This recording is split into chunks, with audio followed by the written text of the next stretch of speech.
અમૃત બાપા મેલડી માની જય। હું રાજુલાથી આવું છું માં। હું એક મુસલમાન છું। હું 3 રવિવારથી આવું છું માં અહીંયા। અને આવીને મેં તને રોઈને જે વાત કરી હતી એ વાત તમારે બધી સાચી કરી દીધી।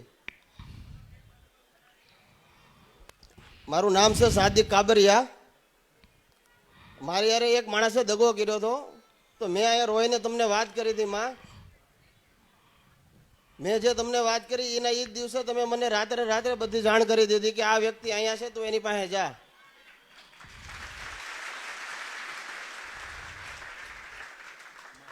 અને અહીંયા જ મને માએ દર્શન આપ્યા હતા।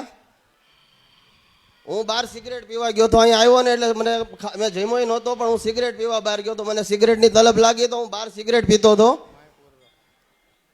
તો એક મોટી ઉંમરના કોઈ માડી આવ્યા, હું રોતો હતો, તે સિગરેટ પીતો પીતો રોતોય તો મને કે શું છે બેટા? મેં કીધું કાંઈ નહીં માં। તો મને કે તારું જે છે ને એ બધું સીધું થઈ જાય, તું શાંતિ રાખ, ખાલી ત્યાં અંદર જઈને બેસી જાય એમ।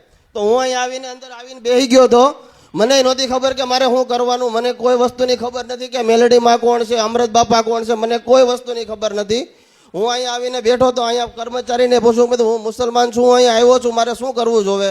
આવીને હું અંદર રોતો હતો, ખાલી મને બીજી કોઈ વસ્તુની ખબર નહોતી। માને મેં ખાલી રોઈને ખાલી મારો દર કીધું, મારી માં તું જો મારી માં હોય ને તો તું મને આમદમ જાણી લે। મેં કીધું મારે શું તકલીફ છે એમ, પણ મારી માએ મારી બધી તકલીફ જાણી લીધી અને મને મારી માએ બધી મારી વસ્તુ અપાવી દીધી માં। એટલે હું આજ મારી માનતા પૂરી કરવા આવ્યો છું। એક વ્યક્તિ મારા 7 લાખ રૂપિયાનું કરીને વહી ગયો તો માં। મેં અહીંયા રોઈને તમને કીધું તો તમે એના એ દિવસે મને એનું એડ્રેસ આપ્યું, ફોન કરીને કીધું કોનો ફોન આવ્યો માં મને નથી ખબર, પણ મારામાં ફોન આવ્યો, મને કે તું આ જગ્યાએ જા, એડ્રેસ લખી લે।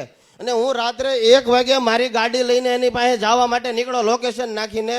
તો એ જ જગ્યાએ મને એ વ્યક્તિ જોવા મળ્યો અને એ વ્યક્તિની પાસે હું ગયો, મેં એને વાત કરી। મારી માએ મને જેમ કીધું ને એવી જ રીતે મેં એની હારે વાત કરી કે ભાઈ હું તારી પાસે મારા પૈસા લેવા માટે આવ્યો છું, તું મને મારા પૈસા આપી દે।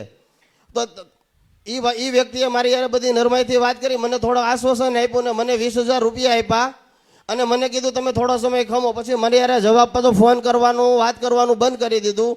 એના બીજા રવિવારે હું પાછો અહીંયા આવ્યો અને માને મેં વાત કરી અને અહીંથી હજી હું રાજુલા પહોંચ્યો અને માએ એને શું કર્યું મને નથી ખબર। એને ત્યાંથી પકડી આવ્યા, ત્યાંથી જ્યાંની હોટલ હતી ત્યાંથી એને પકડીને માએ એને જેલમાં નાખ્યો અને જજની હામા લાવ્યા અને જજની સામે મારા પૈસા સ્વીકાર્યા અને મારા બધા પૈસા જે હતા ને માં મને બધા અપાવી દીધા।